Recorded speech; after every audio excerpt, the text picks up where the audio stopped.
Break के बाद एक बार फिर से स्वागत है। आप देख रहे हैं इंडिया 24/7 नेटवर्क। दिन भर की बहुत सारी खबरों के बीच यहां पर जब हम आपके पास आ रहे हैं तो आपको एक के बाद एक अलग अलग सुर्खियां बताने की कोशिश करते हैं। दिल्ली में चुनाव तो समाप्त हो गया, मतदान पूरी हो गई, सिर्फ अब गिनतियों की बाकी है। 8 फरवरी उस समय जब मतगणना होगी तो फिर वास्तविक तौर पर वास्तव में किसने किसको पोल किया, कितना पोल किसके पास, ये सामने आ जाएगा। लेकिन उसके पहले जब एग्जिट पोल की बारी आती है तो एग्जिट पोल को लेकर के सभी अपने अपने तरीके से अपनी अपनी राय देने लगते हैं। प्रमोद तिवारी की यदि बात करें, कांग्रेस के नेता हैं, वो ये कहते हैं कि इस बार निष्पक्षता की यदि हम बात करें तो भारतीय जनता पार्टी और आम आदमी दोनों का ही नकाब खोल दिया गया है और जनता ने हमें भरपूर मतदान किया है। एग्जिट पोल की बात करें, मैं इस पर विश्वास नहीं करता। इस चुनाव में दोनों के चेहरे से नकाब, भारतीय जनता पार्टी या आम आदमी पार्टी। जिस तरह सत्ता का नग्न तांडव हुआ, जिस तरह से पैसे बांटे गए, ऐसे जो आरोप लगे, ये चुनाव की निष्पक्षता को प्रभावित करते हैं। जो भी दिया जा रहा है, लोगों के रिपोर्ट आई हैं, जो सर्वे हुए, मैं उस पर पूरी तरह विश्वास नहीं करता। हमें पूरा भरोसा है कांग्रेस बेहतर करेगी और इन दोनों पार्टियों ने जिस तरह पर्यावरण पे जहरीली हवा, जहरीला पानी जमना का, खराब टूटी सड़कें, तो उस पर जनादेश इन दोनों के खिलाफ आएगा और कांग्रेस बहुत अच्छा परफॉर्म करेगी। क्या कहते हैं, इस चुनाव में दोनों चलिए, वही दूसरी तरफ यदि हम बात करें तो फिर एक और बयान यदि हम समझते हैं तो भारतीय जनता पार्टी के नेता दिनेश शर्मा का यह कहना है कि इस बार यदि जनता ने वोट किया है तो भारत के प्रधानमंत्री नरेंद्र मोदी की छवि के आधार पर वोट किया है और अरविंद केजरीवाल को यमुना में डुबकी लगाने का मौका नहीं मिला। जनता जनार्दन का जनादेश है, वो निश्चित रूप में 8 तारीख को पता चल जाएगा।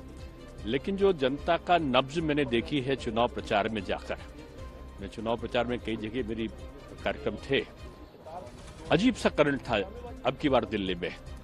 और मैं ये कह सकता हूं कि लोगों का मोदी जी के प्रति विश्वास बढ़ा है और अरविंद केजरीवाल जी के प्रति विश्वास दिल्ली का कम हुआ है। अब एक दूसरे शब्दों में मैं कहूं कि अरविंद जी के पास मौका नहीं मिला जमुना जी में डुबकी लगाने का। अब उनकी नैया दिल्ली की मुझको लगता है नाव डूब जाएगी और उनको चाहिए कि वो आत्ममंथन करें और एक नए सिरे से जो सकारात्मक राजनीति है उसको करें तो बेहतर होगा। सर, मिल्कीपुर बायपोल में क्या क्या देखते हैं? नया इतिहास रच रहा है। अब तक की सबसे बड़ी जीत भारतीय जनता पार्टी की होगी। वहाँ झूठे नाटक नौटंकी का कोई असर पड़ने वाला नहीं है। सर, राम गोपाल यादव जी ने कहा कि राहुल गांधी को हमने यूपी में अपने साथ देकर उनको ये कहा था कि उसका इंडी गठबंधन पे सवाल किया कि अलग अलग लड़े, उसका नुकसान वो कभी एक थे ही नहीं और कई कमजोर मिलके एक बड़ा नहीं हो सकते। और मेरा ये मानना है कि जो गठबंधन था वो एक मूल्यों की राजनीति पे ना होकर अवसरवादिता पे था और अवसरवादी गठबंधनों का भविष्य नहीं हुआ करता। और मैं अगर दूसरे शब्दों में कहूँ, ये मोदी युग है, इसमें अवसरवादी गठबंधनों का जो युग था वो समाप्त हो गया है। इसमें जनता जनार्दन का सबसे बड़ी बात है, दिनेश शर्मा ये कह रहे थे कि अवसरवादी लोगों का समय समाप्त हो गया है। ये लोग सिर्फ चुनाव में एक साथ मिलते हैं, फिर उसके बाद गायब हो जाते हैं। लेकिन वहीं दूसरी तरफ उसी अवसरवादी वाली संगठन को लेकर के जिस पर वो बात कर रहे थे, यानी महाविकास आघाड़ी, यदि महाराष्ट्र में कहें या फिर सीधे तौर पर कहें तो फिर इंडिया गठबंधन की बात करें, ऐसी स्थिति में संजय राउत का एक बयान आता है। महाविकास आघाड़ी को लेकर के सारे अक्सर बयान दिया करते हैं, यूबीटी के नेता हैं।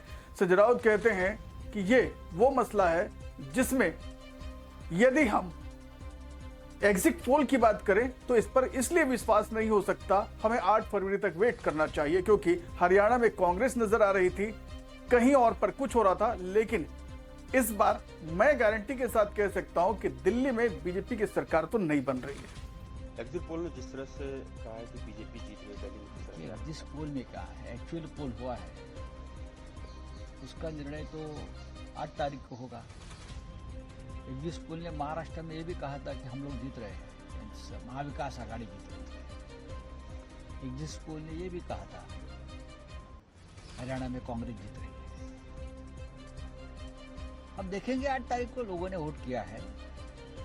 हमें विश्वास है कि बीजेपी दिल्ली नहीं जीतेगी और आप फिर एक बार सत्ता पर आएगी, हमारा विश्वास है। जमीन पर जो हमने पिक्चर देखा है वो अलग था। अब एग्जिट स्कूल में सबके ऊपर दबाव है सरकार का। खुलेआम यहाँ पैसे बांट रहे थे लोग, सड़क पर बीजेपी के लोग, हाँ, टेबल लगाकर पैसे बांट रहे थे। मैंने खुद देखा मेरे आंखों से। लेकिन न प्रशासन उसके ऊपर कोई एक्शन ले रहा था, न पुलिस ले रही थी। तो आत्मविश्वास विश्वास बीजेपी को हो सकता है कि हमने ये सब कुछ कांड किया है तो हम जीत जाएंगे, लेकिन जनता ताकतवर है। 8 तारीख को हम देखेंगे क्या होता है। एग्जिट पोल ने जिस तरह से चलिए, कोई किसी तरह की बयान दे, लेकिन सौरभ भारद्वाज कहते हैं कि एग्जिट पोल का जीवन यानी लाइफ जो है सिर्फ और सिर्फ एक दिन और बचा है। 8 फरवरी को नतीजे सामने आएंगे। हाँ, बीजेपी को यदि लगता है एग्जिट पोल के आधार पर कि उनका सरकार बन रहा है तो वो अपना मुख्यमंत्री भी चुन लें, लेकिन हम ये कह रहे हैं कि अरविंद केजरीवाल 8 फरवरी को फिर से एक बार मुख्यमंत्री बनेंगे और आम आदमी पार्टी की सरकार बनेगी। एग्जिट पोलों की सरकार से भारतीय जनता पार्टी खुश है तो अपनी सरकार बना ले। एग्जिट पोल के ऊपर अपना एक मुख्यमंत्री भी बना ले, कुछ मंत्री भी बना ले। एक दिन और एग्जिट पोल की जो है उम्र है। परसों जो है असली पोलों के फैसले आ जाएंगे और फिर अरविंद केजरीवाल को ही मुख्यमंत्री बनना है, आम आदमी पार्टी की सरकार बननी है। सर, मेरी का बयान आया है कि चुनाव आयोग मर गया है, सफेद कपड़ा भेंट करना पड़ेगा, क्या कहेंगे? देखिए, चुनाव आयोग और इस तरीके की जो भी संवैधानिक संस्थाएं इस देश में हुआ करती थी, उनके ऊपर सरकार का कब्जा आज साफ साफ नजर आता है और ये सभी संस्थाएं ज्यादातर सरकार के राजनीतिक अंग भारतीय जनता पार्टी के एक प्रकोष्ठ की तरह जो है आज बर्ताव करते हैं और इससे पूरे के पूरे देश की जो संवैधानिक नींव है, जो हमारी प्रजातांत्रिक जड़ें हैं, वो कमजोर हुई है। पंजाब के मंत्री हैं या कांग्रेस के सांसद हैं, वो चीज की फॉर्मूला है जिस तरह से उन्हें लाया गया है, अपमानित किया गया है। देखिए, इस पूरे के पूरे प्रकरण में जिस तरीके से भारतीय जनता पार्टी चुप है, ये हैरान करने वाला है। उसमें अधिकांश लोग हरियाणा के, गुजरात के और पंजाब के बताए जा रहे हैं और वो हमारे भारत के नागरिक हैं। हाथों पैरों में बेड़ियां बांध के उन लोगों को नहीं, पूरे के पूरे भारतवर्ष को बेइज्जत किया है अमेरिका ने।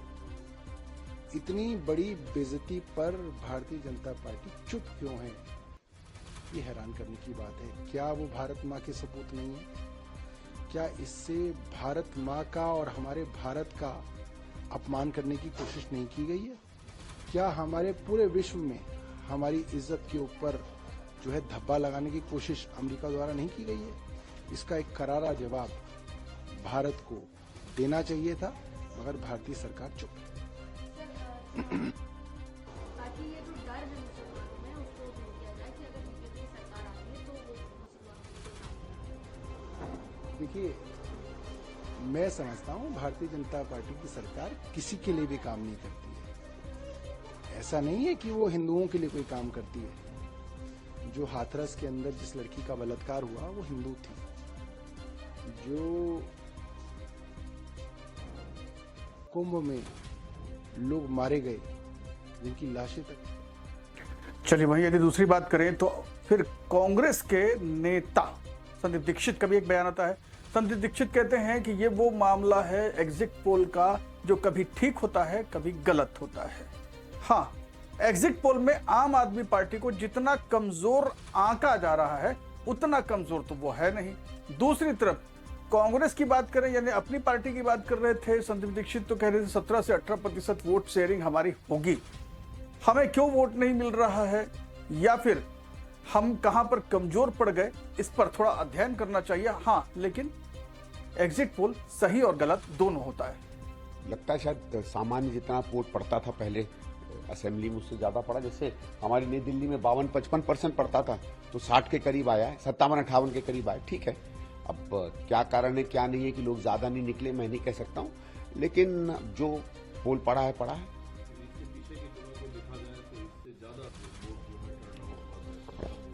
ये भी हो सकता है कि बहुत ज्यादा लोगों को एक रुचि नहीं बनी होगी, रोमांच नहीं बना होगा। जो ट्रेडिशनल या जो काडर वोट है पार्टियों का वो ज्यादा निकला। बहुत सा आदमी जो देख रहा था कि हम क्या एक नई सरकार चुनना चाहिए, नई तरफ जाना चाहिए, शायद वो नहीं निकला। अब मैं तो आंकलन नहीं लगा सकता हूँ, कह नहीं सकता। देखो एग्जिट पोल मुझे तो कल रात को ही सुनाई पड़े थे, मैं जब लौट कर आया था। अगर आप एग्जिट पोल्स ही माने तो ठीक है, उनकी सरकार बन रही है, लेकिन मेरा ये फीलिंग है कि एग्जिट पोल जो है शायद आम आदमी पार्टी को उतना नहीं आंकड़े, ज्यादा कमजोर आंकड़े। मुझे नहीं लगता इतना खराब उनकी स्थिति रहेगी अगर जिस तरीके का ट्रेंड ये बताया जा रहा है। और ऑल्सो जो मुझे निराशा हुई है एग्जिट पोल से कम देख के, कि मुझे लगता है कि कांग्रेस को 17-18% वोट आराम से मिल रहा था। लोगों में जो रुझान था, क्या हम वो वोट नहीं ले पाए या उसको लेने में कमजोरी रह गई, ये हमें देखना चाहिए।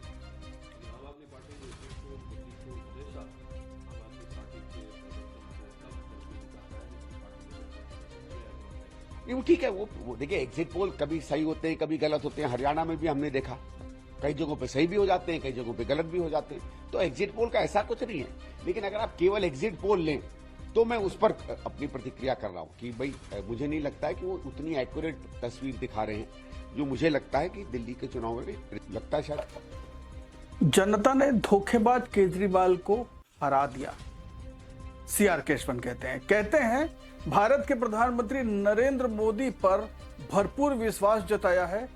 प्रधानमंत्री पर विश्वास का मतलब दिल्ली में बीजेपी की सरकार।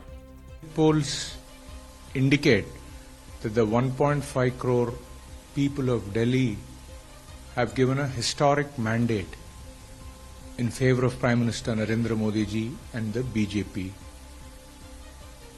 We are very certain that on February 8, the exact polls, the numbers will be even better for the BJP than this exit poll. This exit poll mandate denotes two important things. The first thing, the people of Delhi have reiterated their faith and reinforced their trust in Prime Minister Modi ji's guarantee of a vibrant, Viksit Delhi, of a developed Delhi. And as a result, the people of Delhi have blessed the BJP government to come to power in Delhi after 27 long years. Equally, this verdict is also a very clear outright rejection of conman Kejriwal and the politics of corruption and the dishonest rule of AAP in the last 10 years. The people of Delhi have annihilated APDA and have ensured an end to the disaster which had engulfed Delhi in the last 10 years during the AAP misrule, if we go by these exit polls. More importantly, the vote seems to be, the people of Delhi have voted for change, they have voted for development, and they have voted for a corruption-free governance. After February 8th, when BJP will formally take over the government of Delhi, each and every promise given by BJP will be fulfilled and each and every commitment given by the BJP will be honored. And the people of Delhi have voted for the BJP because they know after February 8th, when BJP starts to serve the people of Delhi, 2,500 rupees per month will be given to the Mahila of Delhi. And the rupees 10 lakh treatment, free health treatment which was stalled during AAP will be resumed for the people of Delhi. Similarly, the pension for the elders above 70 which was stopped will again be started, rupees 3,000 a month for the people of Delhi. BJP government will ensure through 13,000 e-buses that there is pollution is reduced in Delhi, and we have promised rupees 65,000 crores for roads and highways to decongest Delhi, which will happen. And 10 lakh life insurance coverage for gig workers, domestic workers, e-rickshaw wallahs, all of them will start commencing. And more importantly, like the BJP and the Prime Minister have promised. In the first assembly session, the BJP will ensure that the CAG report will be tabled and AAP and conman Kejriwal will account for every paisa of the Delhi public which they misused and abused during their misrule. On February 8, we are very sure that there will be an overwhelming mandate for the BJP under the Prime Ministership of of Modi ji, and BJP will ensure that the government of BJP will be a responsive government. चलिए, एक तरफ चुनाव की बात करते हैं, सत्ता की बात करते हैं, तो वहीं दूसरी तरफ सत्ता हासिल करने के बाद अमेरिका से नई सरकार बनने के बाद में वहां से भारतीयों को वापस भेजा जा रहा है, यानी निर्वास के लिए वापस कर दिया जा रहा है। इसे लेकर के भारत में कांग्रेस के सांसद शशि थरूर का एक बयान आता है। वो ये कहते हैं वापस आना ऐसा कोई बड़ी बात नहीं है, लेकिन जिस तरीके से भेजा गया, हाथों में हथकड़ी लगा करके उनको वापस भेजा गया, इसे लेकर के भारत की सरकार को उचित कदम उठाना चाहिए, बात करनी चाहिए।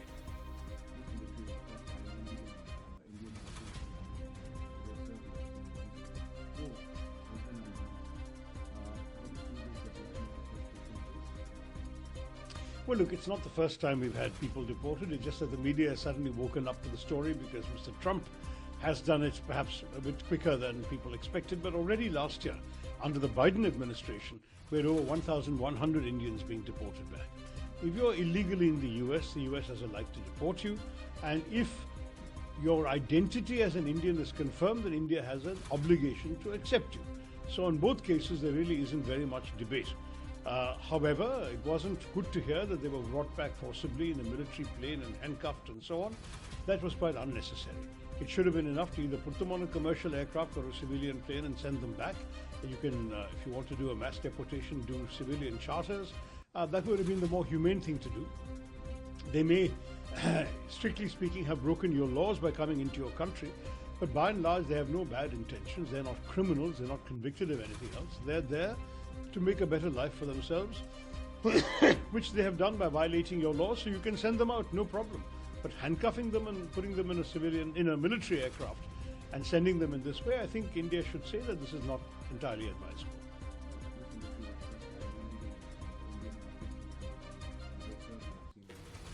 वहीं कांग्रेस के एक और सांसद गौरव गोगोई का भी एक बयान आता है। वो ये कहते हैं कि हाथों में हथकड़ी, पैरों में बेड़ियां और मिलिट्री का विमान, 100 लोग भारत वापस आते हैं अमेरिका से। क्या ये शोभा देती है? ऐसी स्थिति में भारत के प्रधानमंत्री और विदेश मंत्री आखिरकार चुप क्यों हैं? देखिए, मैं तो अमेरिका सरकार की इस रवैये से बहुत ही दुखी हूं। अमेरिका और भारत के बीच में संबंध अच्छे हैं, लेकिन जिस प्रकार से उन्होंने 100 से ज्यादा भारतीय नागरिकों को एक मिलिट्री प्लेन पर उन पे पैरों और हाथों पर हैंडकफ, चेन लगाकर जिस तरीके से भेजा है, पूरी तरीके से अमानवीय है। और मैं तो आश्चर्यचकित हूं कि आज हमारे देश के प्रधानमंत्री भारतीय नागरिकों के साथ इतना अपमानजनक व्यवहार हुआ है, वो चुप क्यों है? एमईए क्यों चुप है? जहां तक हमने देखा है कि कोलंबिया जैसा एक छोटा सा देश, उन्होंने पूरा जोर लगाया अमेरिका के सरकार पर जब उनके नागरिकों को वापस भेजा गया, लेकिन हमारी सरकार चुप। तो मुझे बहुत ये आश्चर्यचकित है। मुझे लगता है कि एमईए प्रधानमंत्री को इस पर अपनी बात रखनी चाहिए। हमें याद है कि जब भी अमेरिका की सरकार इतिहास में एक भारतीय डिप्लोमेट के साथ, जब डॉक्टर मनमोहन सिंह जी की सरकार थी, तो एक भारतीय डिप्लोमेट के साथ जब अमेरिका में खराब व्यवहार किया तो उसका हमने बहुत ही सख्त जवाब दिया। लेकिन आज 100 से ज्यादा भारतीय नागरिकों को, जहां पे लगभग महिलाओं भी हैं, बच्चों भी हैं, उनके साथ ऐसा व्यवहार हुआ है और प्रधानमंत्री चुप्पी साधे हुए हैं। इसीलिए मैं चाहूंगा कि वो स्पष्टता से अपनी बात रखें। लगातार कांग्रेस इस हावी हावी होती नजर आ रही है। शशि थरूर, गौरव गोगोई, अब मणिकम टैगोर कहते हैं बिल्कुल अमानवीय। ऐसी स्थिति में निराशाजनक है अमेरिका का ये व्यवहार। भारतीयों को शिकंजे में कस करके लाना, वहां से भेजना, ये बिल्कुल अमानवीय लग रहा है। दूसरी तरफ वो ये कहते हैं इतनी बड़ी घटना के बाद भी सरकार चुप क्यों है? हम उम्मीद करते हैं विदेश मंत्री एस जयशंकर इस पर जरूर बयान देंगे। Deported from the United States. Your thoughts? What are the demands? It is very painful and humiliating to see Indians being chained and brought back to India. India is we say that thing that we had become more powerful under Modi ji's 56-inch chest. Why that he is so silent when he has not seen the Indians being insulted like this? Why this government is just keeping silent? We have to understand that when every Indian, if there is an attack, we should be very careful that we should react. Government should strongly condemn it. Treating Indians, they may be illegally, they would have been there. That is a different story. They had been cheated. People who had given 1 crore rupees to agents has been cheated. These are all facts. But humiliating them, inhuman behavior is unacceptable. Therefore, we want a statement from the Jaishankar ji, who speaks everything when opposition speaks. They think that we are insulted India. This is not an insult for India. Mr. Jaishankar must make a statement in Parliament. We will raise it in the Parliament. The Parliamentary Steering Committee report, the MEA has said to the panel. वहीं दूसरी तरफ यदि हम बात करें तो फिर कीर्ति आजाद का भी एक बयान आता है। कीर्ति आजाद कहते हैं कि ये बेहद निराशाजनक है। निर्वासित करना अपनी जगह है, लेकिन अपमानित करने की बात हो रही है। अपमानित करने से बड़ा नुकसान हो सकता है। भारतीय और अमेरिका के बीच के जो डिप्लोमेटिक सिस्टम है, क्या उस पर सवालिया निशान नहीं उठता?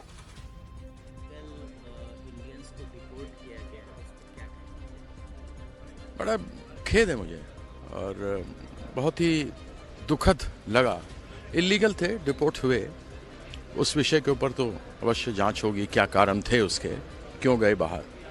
लेकिन हथकड़ियों में, पैर में जंजीर, बाथरूम जाने के लिए नहीं दिया गया, खाना नहीं मिला, बच्चे, महिलाएं, बुजुर्ग, इन सबों के साथ अमानवीय तरीके से यूएस के मिलिट्री पेश आई है।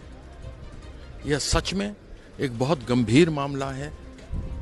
इसको लेकर विश्व गुरु, जो अपने आप को डोनाल्ड के दोस्त मानते हैं, उन्होंने तो इनको साथ में अल्टीमेटम भी दे दिया है। उन्होंने बहुत सारे टैरिफ भी कम कर दिए। तो जिस प्रकार से भारत का अपमान हो रहा है, जो हमने प्रत्यक्ष रूप से देखा, वह निंदनीय है और इसके ऊपर सरकार को जवाब। वहीं दूसरी तरफ यदि हम बात करें तो मनीष तिवारी का भी इसी विषय पर बयान आता है। वो ये कहते हैं कि बेहद शर्मनाक अमानवीय घटना, मध्य युगीन व्यवस्थाओं को दर्शाने वाली योजना। हथकड़ियों में लोग भोजन करते नजर आ रहे हैं, अवैध रूप से रहे, लेकिन उन्हें जब भेजा जा रहा है तो वहां के प्रत्यावर्तन कानून का क्या वास्तव में सही तरीके से इस्तेमाल किया जा रहा है? नियमों का पालन किया जा रहा है? हथकड़ियां क्यों, बेड़ियां क्यों? ये बड़ा सवाल है मनीष का। Absolutely anguished at the inhuman treatment which has been meted out to the Indians who've been deported from the United States of America and brought to Amritsar. They are not criminals. They may have illegally entered the United States in search of a better life.